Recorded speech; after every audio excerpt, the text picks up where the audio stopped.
University of Maryland senior Brooke DeBurdine, captain of the Terps field hockey team, is quickly learning how to navigate the new world of NIL.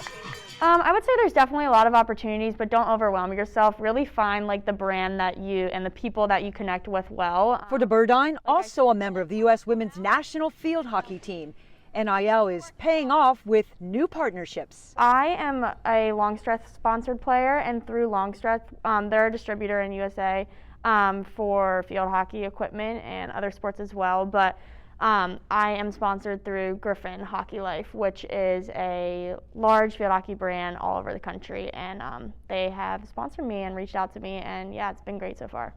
And DeBurdine is not alone. I have a deal with FanJoy Athletics, which is a company that makes clothes.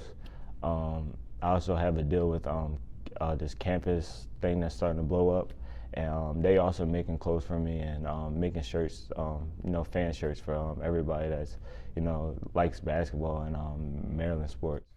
Thats Russell, a recent transfer to the men's basketball team, admits navigating NIL can be challenging. The hardest thing is just to know the limits, what you can and can't do. And our team here in Maryland has been doing a pretty good job of just informing us of certain things we can and can't do. But you just still, it's kind of like a gray area. You don't want to put yourself in harm's way. Student athletes should be fairly compensated for the use of their name, image, and likeness.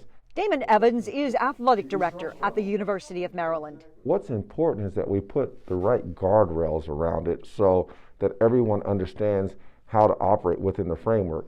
Unfortunately, right now we don't have a level playing field because there is no federal legislation, so that makes it a little difficult. Schools now are put in a precarious position of trying to help their student athletes, but know that it's essentially the Wild West. John Maroon's Howard County public relations firm has teamed up with Team Services LLC in Montgomery County to create SAIL, to help colleges and student athletes navigate NIL, which currently only impacts Division I programs. We think together we can bring a value to the universities to help them navigate this course, this unknown.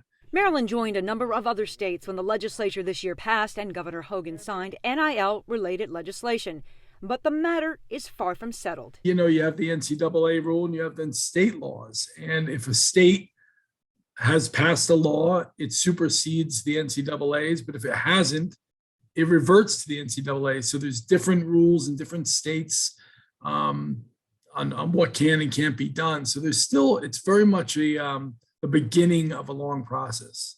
And what about that competing mix of academics, athletics, and entrepreneurship? The priorities seem to be clear. School and basketball come before the NIL thing. That after we handle our business, then we can, dive into certain deals and, start looking for things for yourself. I'm Sue Copen for State Circle.